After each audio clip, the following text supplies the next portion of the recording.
Shalom adik-adik, jumpa lagi pada hari ini kita akan bersama beribadah kepada Tuhan. Meskipun kita harus ibadah secara online, tetapi biarlah tidak mengurangi rasa sukacita kita, rasa bahagia kita untuk dapat beribadah bersama. Nah adik-adik, mari pada saat ini kita mempersiapkan diri kita untuk beribadah kepada Tuhan. Kita boleh mengikuti ibadah dengan sungguh-sungguh dari awal sampai selesai ibadah. Untuk itu, mari pada saat ini kakak mengajak setiap kita untuk datang, kita mau memuji Tuhan terlebih dahulu sebelum kita mendengarkan firman Tuhan.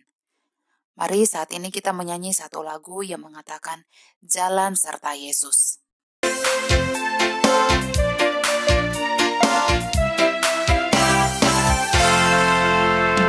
Jalan serta Yesus, jalan sertanya setiap hari.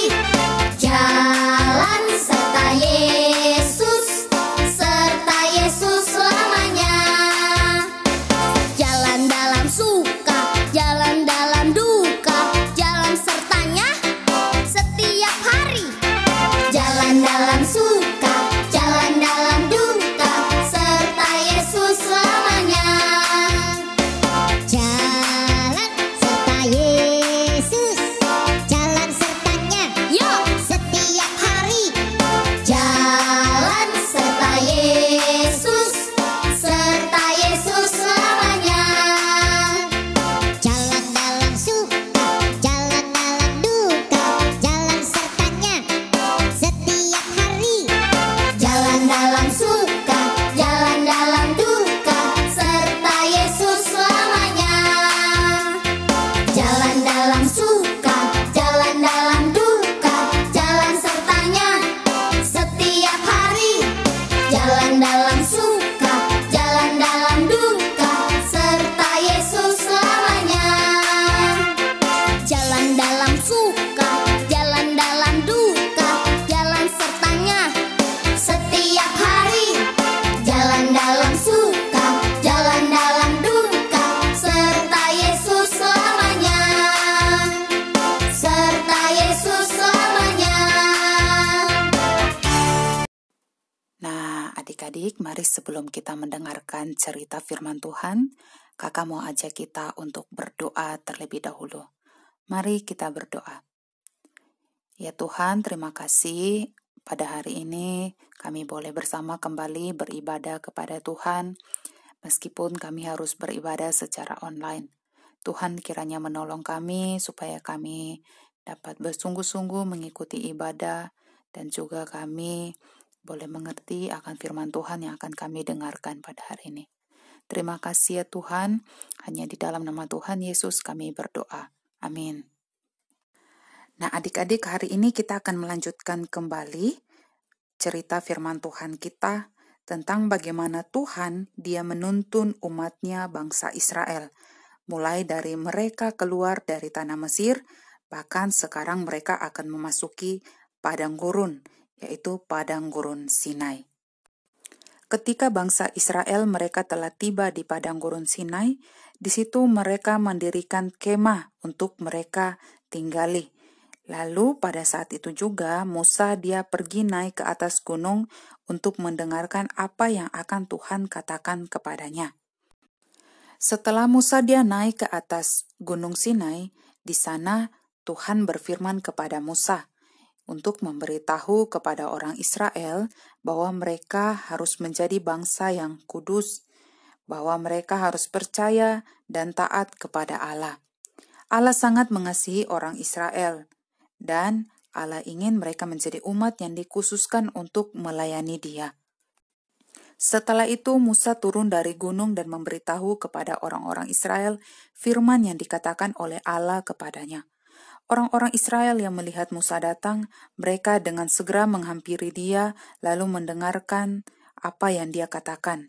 Setelah itu mereka pun menjawab, katanya, kami akan melakukan segala sesuatu yang Tuhan katakan. Kemudian Allah juga berkata kepada Musa bahwa umatnya harus bersiap-siap karena Allah akan memberikan hukum kepada mereka. Untuk itulah Musa dia menyuruh kepada orang-orang Israel supaya mereka membersihkan diri dan baju mereka, sehingga mereka dapat siap untuk mendengarkan apa yang Allah katakan.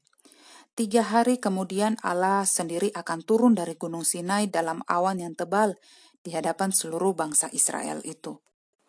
Dan benar saja, pada hari yang ketiga, orang-orang Israel mendengar bunyi guntur yang sangat keras. Mereka juga dapat melihat kilat yang menyambar-nyambar menembus awan yang gelap dan tebal. Mereka mendengar bunyi sangkakala yang begitu nyaring. Bangsa Israel itu melihat dan mendengarnya sambil ketakutan.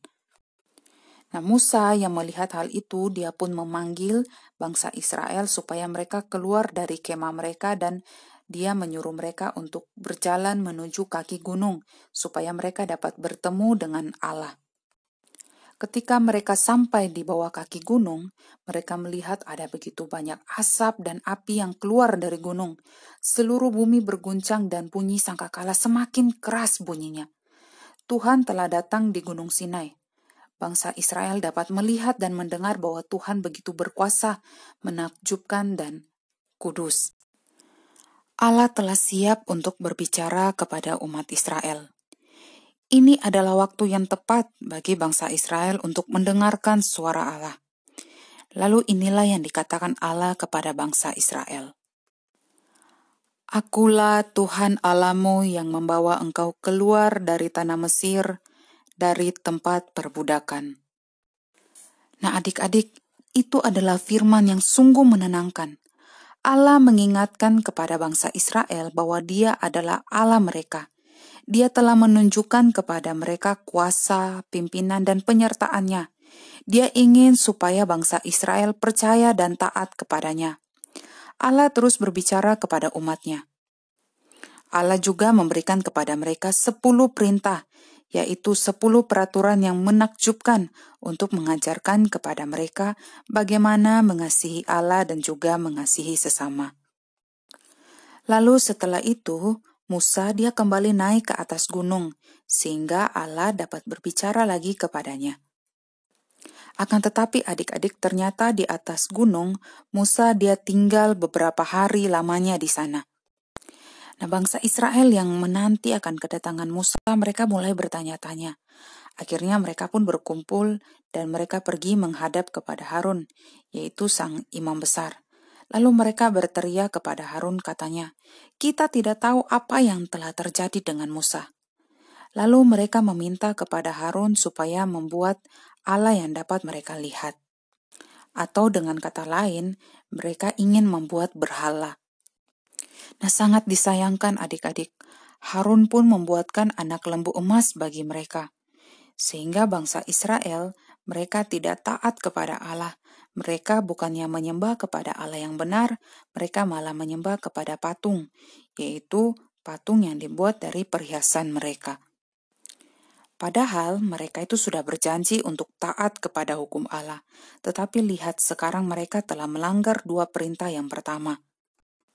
Mereka telah berdosa kepada Allah. Mereka menyembah kepada berhala yang tidak lain adalah buatan tangan mereka sendiri.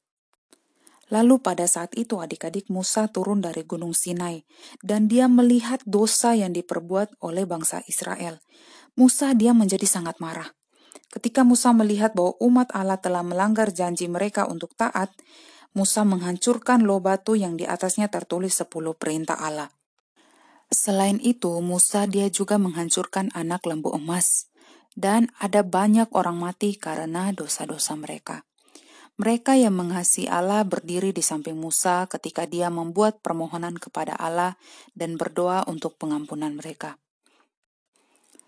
Tampak begitu jelas bahwa bangsa Israel tidak dapat menaati hukumnya. Mereka adalah orang berdosa yang tidak akan pernah bisa taat kepada Allah. Mereka membutuhkan pengampunan Allah dan pertolongan Allah untuk dapat taat kepadanya. Mereka juga perlu mempercayai janjinya untuk mengutus juru selamat yang akan menanggung hukuman dosa mereka. Nah, adik-adik, sebagaimana orang Israel, kita juga memiliki hati yang berdosa. Kita tidak dapat menaati perintah-perintah Allah meskipun kita sudah berusaha begitu keras. Kita berdosa terhadap Allah lagi dan lagi. Tetapi Allah memiliki berita baik bagi kita. Seperti yang telah Dia janjikan, Dia mengirimkan Tuhan Yesus untuk menjadi juru selamat bagi kita, anak-anaknya. Tuhan Yesus begitu sempurna menaati setiap perintah. Dia tidak berdosa dan Dia menanggung hukuman atas dosa-dosa kita ketika Dia mati di atas kayu salib. Nah, sekarang setiap orang yang percaya bahwa Yesus adalah juru selamat dapat yakin semua dosanya telah diampuni. Kita juga dapat memohon kepada Allah agar supaya Allah menolong kita dalam menaati segala perintah-Nya. Allah, Dia mengutus Roh Kudus masuk di dalam hidup kita untuk menolong kita melakukan hal yang benar dan memuliakan Allah. Kita dapat percaya bahwa Roh Kudus akan memberi kita hati yang lembut, yang bersedia untuk melakukan firman Allah.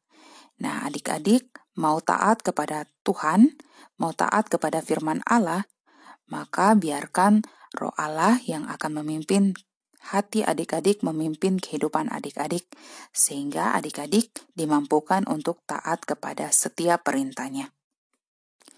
Amin, demikian cerita firman Tuhan kita pada hari ini. Nah, adik-adik, sekarang kita akan bersama mengerjakan aktivitas yaitu tentang taati perintah Allah. Nah, di lembar yang kedua, di sana terdapat 10 perintah, yaitu perintah tentang mengasihi Allah dan juga mengasihi sesama manusia. Nah, yang perlu adik-adik kerjakan adalah aktivitas yang ketiga, yaitu tentang 10 perintah Allah. Nah, di dalam kertas itu terdapat petunjuk-petunjuknya, di situ ada tulisan tertulis lipat dan juga potong. Adik-adik hanya perlu mengikuti semua petunjuk yang ada di dalam kertas tersebut. Nanti hasil akhirnya adik-adik dapat lihat di gambar. Nah, demikian sekolah minggu kita pada hari ini. Sebelum kita akan melanjutkan aktivitas kita, atau mungkin adik-adik akan melakukan hal lain, mari sebelum itu kita menutup terlebih dahulu ibadah kita pada hari ini dengan berdoa. Mari kita berdoa. Ya Tuhan, terima kasih karena Tuhan telah menolong kami untuk dapat beribadah sekolah minggu meskipun harus melalui online. Biarlah Tuhan tolong setiap kami supaya kami boleh tetap taat melakukan firman Tuhan. Dan biarlah Roh Kudus Tuhan yang terus memampukan kami untuk kami melakukan setiap firman yang sudah kami dengarkan, sehingga kami dapat menjadi anak-anak Tuhan yang taat, yang dapat melakukan kebenaran firman Tuhan. Terima kasih Tuhan, sertai kami sepanjang hari ini. Apapun yang kami lakukan, biarlah Tuhan yang memimpin dan menyertai kami. Di dalam nama Tuhan kami, Yesus Kristus, kami berdoa. Amin.